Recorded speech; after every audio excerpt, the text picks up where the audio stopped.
Hi viewers, welcome to our channel. ప్రస్తుతం మనతో పాటు ఇమ్మంది రామారావు గారు సీనియర్ జర్నలిస్ట్ ఉన్నారు. వారితో ఒకసారి మాట్లాడదాం. సార్ నమస్కారం. సార్ నమస్తే బాబు. సార్ నిన్న పవన్ కళ్యాణ్ గారు కాకినాడ ఉప్పాడ సభలో ప్రసంగిస్తూ ఉండగా అక్కడ ప్రజలంతా కూడా ఓజీ ఓజీ ఓజీ అని చెప్పేసి అరవడం మొదలు పెట్టారు. దీంతో పవన్ కళ్యాణ్ గారు మీరు ఓజీ ఓజీ అని అంటున్నారు, రేపటి రోజు నేను ఏమీ చేయకపోతే ప్రజలు క్యాజీ అని అంటారు, కనీసం గుంతలు పూడ్చలేదన్న వాళ్ళు అడగకూడదు అన్న దానికన్నా నేను పని చేయాలి కదా, అందుకే 3 నెలల వరకు నేను సినిమాలు తీయను, ఆ తర్వాత 3 నెలల తర్వాత 2-3 రోజులు సినిమాలకు కేటాయిస్తాను అని అన్నారు. సార్ మరి ఈ డిసిజన్ వలన సినిమాల పైన ఆయన రాబోయే 3 సినిమాలు కమిట్ అయి ఉన్నారు కదా, వాటిపైన ఏ విధంగా ఎఫెక్ట్ చూపిస్తుంది? అంటే ఆ ప్రొడ్యూసర్ల పరిస్థితి ఏంటి? మరి ఈ ఇచ్చే 2-3 రోజులన్నా ఆ సినిమాలకు సరిపోతాయి అంటారా? ఈ సినిమాలు ఎప్పుడు రావచ్చు అంటారు సార్? మీ ఒపీనియన్ ఏంటి మరి దీనిపైన? ఇక్కడ సినిమాల గురించి ప్రస్తావించడం అప్రస్తుతం అండి నా ఉద్దేశంలో. ఏం ప్రేక్షకులు ప్రజలు ఏమి సినిమాలు చెయ్యొద్దని చెప్తున్నారా? మీరు నాకు రోడ్లు వేస్తే ఆయన తాలూకు అవసరం ఏమైనా ఉందా? గుంతలు పూడ్చాలంటే ఆయన వెళ్ళి పూడ్చాడు కదా, ఆదేశాలే కదా. ఆయన చేయవలసినవి కూడా ఒకసారి ఇద్దరు ఉభయులు కూర్చుంటారు. నా నా నా తాలూ నియోజకవర్గంలో ఈ వెసులుబాటు కలిగించాలనుకుంటున్నాను, మీకు బడ్జెట్ పెర్మిట్ చేస్తుందా? తర్వాత అమరావతికి ఏం చేద్దాం, పరిశ్రమలు రాబోతున్నాయి కదా, ఏదో మాట్లాడుకుంటారు. మాట్లాడితే సంబంధిత కలెక్టర్ కదా జారీ చేయవలసిన విషయాలన్నీ. అలాగే మనకి పిఠాపురంలో పవన్ కళ్యాణ్ అంతటి వాడు వర్మ ఉన్నాడు. వర్మ చెప్పగానే చెప్పాడు, నాకు ఎంతకుముందు ఒక నాయకుడు కానీ ఇప్పుడు 2 నాయకులు ఉన్నారు, ఈయన చెప్పిన పని చేస్తాను, ఆయన చెప్పిన పని చేస్తాను అన్నమాట. వర్మ గారు ఎప్పుడో మినిస్టర్ అయినంత వరకు ఈ పనులు చూసుకోవచ్చు కదా. వర్మ గారు లేకపోతే కలెక్టర్ గారు ఎవరినో పురమాయిస్తారు. అయితే కాదంటే టెండర్ పెట్టేవాడేదో అది నిజమా ఫక్తా ఫేక్ అనేది చూసుకోవాలి.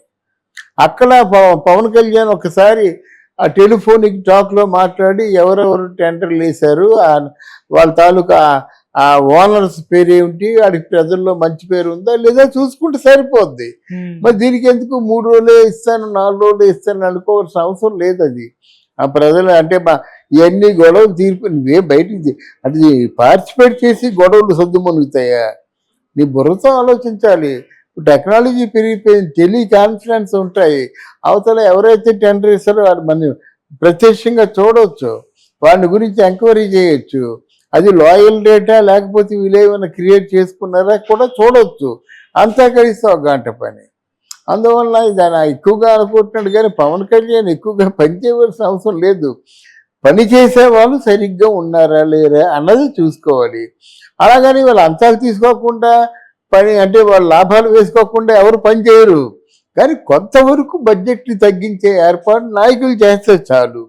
అంతేగాని ఇప్పుడు 10 రూపాయల పనికేమో 1000 రూపాయలు చెప్పి 500 రూపాయలు నీకు నా 500 రూపాయలు నాకు 400 రూపాయలు నీకు పని చేయించినప్పుడు 100 రూపాయలు అంటే అది మనకేంటంటే ఒక తేలికపాటి నిర్మాణాలే జరుగుతాయి. అటువంటి నిర్మాణాలే ఈ కాళేశ్వరం ప్రాజెక్టు కూడా. మీరు కేటాయించిన డబ్బంతా దాని ప్రాజెక్టు మీద పెట్టరు కదా. రోడ్డు కాంట్రాక్టే ఉంది, సీసీ రోడ్లు వేయించాలని చెప్తారు. దానికి ఎంతో 150 కోట్లు ఎంతో 200 కోట్లు ఇస్తారు. 200 కోట్లలో 150 కోట్లు ఖర్చు పెడితే పక్కా రోడ్లు వస్తాయి. అలా చేయరు కదా, ముందు సగం తీసేస్తారు, తీసిన తర్వాత 100 ఉంటుంది. 100లో కాంట్రాక్టర్కి ఎంత, వీళ్ళకి ఎంత, సంబంధిత వాళ్ళు ఎవరు ఉంటారు కదా నాయకులు, ఎమ్మెల్యేలు ఉంటారు కదా, ఆ 30 40 ఏదో ఉంటుంది అండర్స్టాండింగ్. అలాగే దాంట్లో మరి మిగతా వర్గాలు పోలీసులకి ఎంత, కమిషనర్ ఎంత, ఎంఆర్ఓ ఎంత, ఇది అయిపోయింది. అవినీతి అనేది ఎప్పటి నుంచో జరుగుతుంది, అది పెరిగిపోయింది. ఇప్పుడు గాలిలాగా నీరులాగా వ్యాపించింది. ఇప్పుడు మనం చేయగలిగింది ఏంటంటే పర్సంటేజీని తగ్గించగలం. మీరు పర్సంటేజీని తగ్గించండి, కొన్నాళ్ళ పాటు రోడ్డు ఉండేలా చేయండి, అదే మనం కోరుకుంటుందన్నమాట. ఇవన్నీ ఎందుకు చెప్పానంటే ఇది కేవలం ఫిజికల్ శ్రమ కాదు, మెంటల్ శ్రమ ఉంటుంది. ఆ మెంటల్ శ్రమ చేసిన తర్వాత సినిమాల్లో చేసుకోవచ్చు కదా. సినిమాలు చేసుకుంటే ఇంకా 3 మైలేజ్ ఉంటుంది కదా. అందువల్ల దాన్ని నేను కొంచెం వ్యతిరేకిస్తా. 3 రోజులే సినిమా కేటాయిస్తానంటే కోట్లలో అప్పు తెచ్చినట్టయితే ఆ అప్పుకి వడ్డీలు ఎంత అవుతాయండి? ఎంత కలెక్ట్ చేస్తే బ్రేక్ ఇవన్ అవుతుందండి. ఇది ఆలోచించుకోవాలి కదా. 3 రోజులు ఏంటి, ఒక సినిమా ఇచ్చామంటే ఆ సినిమా ఫినిష్ అయిపోవాలి 1 నెలలో. 2వ నెలలో ఇంకో సినిమా ఇచ్చామంటే అది ప్రయారిటీ బట్టి డేట్ ఇచ్చుకుంటూ పోవడమే. 10 రోజులు 15 రోజులు అయిపోయింది సినిమా. అలా ప్లాన్ చేసుకుంటే బాగుంటుంది. కానీ రోజు 3 అంటే మళ్ళీ ఆ చూన్ అవ్వాలంటే ఎప్పుడుదో ఆగిపోయింది కదా హరిహర వీరమల్లు. మళ్ళీ కథలు, సీన్లు, డైలాగ్స్ ఇవన్నీ రెడీ అవ్వాలి కదా. అందువల్ల మరి ప్రాక్టికల్గా ఆలోచించి మాట చెప్తే బాగుంటుంది. కానీ 3 రోజులు అంటే అది ప్రొడ్యూసర్లు ఏం చేద్దామని ఆయన ఉద్దేశం. కోట్ల రూపాయలు, లక్షలు అంటే వడ్డీ తక్కువ వద్ది, కోట్ల రూపాయలు అయితే వడ్డీ ఎంత వద్ది. వడ్డీ ఆ కలెక్షన్స్ కంటే వడ్డీ ఎక్కువ అయిపోతుంది అన్నమాట. అది ఆలోచించుకుంటే బాగుంటుంది.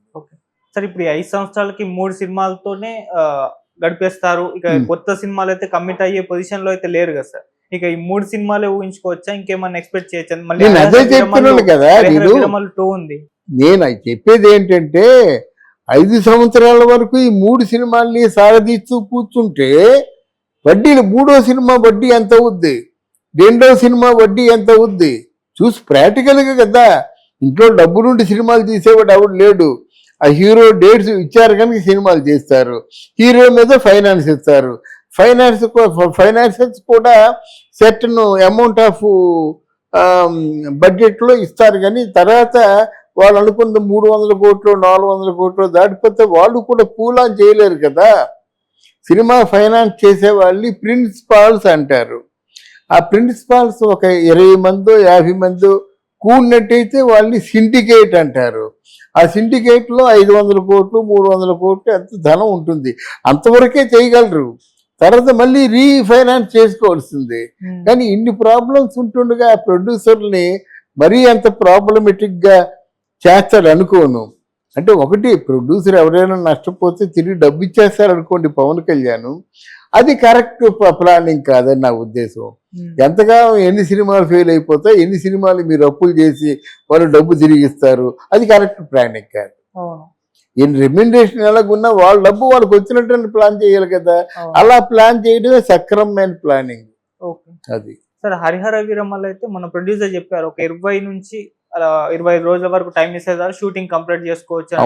మరి ఇయర్ లో అది అయిపోవచ్చు అని అనుకోవచ్చా? ఎందుకంటే 3 months తర్వాత అంటే హరిహర వీరమల్లు ముందైపోతుందండి. హరిహరి వీరమల్లు ముందైపోతుంది. తర్వాత రెండవది కాదు ఇది ఉస్తాద్ భగత్ సింగ్ అయిపోయిందండి, ఇది రిపేర్ ఉందండి. 3వది ఓజీ. ఎందుకంటే దాన్ని టెక్నికల్గా ఓజీ మాత్రం ఈ సంవత్సరంలో రిలీజ్ అవ్వదని నేను అనుకుంటున్నాను. హరిహర వీరమల్లు, ఉస్తాద్ భగత్ సింగ్ 2 రిలీజ్ అవుతాయండి. అది ఓకే సార్. మరి హరిహర వీరమల్లుకు పార్ట్ 2 ఉందని కూడా అనౌన్స్ చేస్తారు. మరి అది ఉంటుందా అనే ఒక డౌట్ అయితే చాలా మందిలో కలిగింది. ఎందుకంటే దీనికి ఆయన టైం ఇవ్వలేకపోతున్నారు, ఆయనకున్న కమిట్మెంట్ చూసుకుంటే బిజీ. అంటే ఇక్కడ బడ్జెట్ ని బీట్ అవ్వడం కోసం వీళ్ళు మంచి ఏమాత్రం క్రేజ్ ఉన్న సినిమా పార్ట్ 2 పెట్టేస్తున్నారు. పార్ట్ 1లోనే పార్ట్ 2 తాలూకు పార్ట్ 2 తీసేస్తున్నారు. ఏదో పేచ వరకు చేసి పార్ట్ 2 అంటున్నారు. దీనికి ఒక 500 కోట్లు వస్తే దానికి ఒక 500 కోట్లు, వెరసి 1000 కోట్లు, ఒక 700 కోట్లు వడ్డీలతో అయ్యాయి అనుకుంటా 300 కోట్లు లాభం ఉంటుంది కదా. ఈ ప్రొడ్యూసర్ తెచ్చిన వారికి ఇచ్చుకోవాలి కదా. ఇలాగ ఇప్పుడు దేవరా పార్ట్ 2 చేస్తున్నారు, కల్కి పార్ట్ 2 చేస్తున్నారు. ఇప్పుడు హరిహర వీరమల్లు కూడా పార్ట్ 2 చేస్తారు. ఇంత బాగా సక్సెస్ అవుద్ది.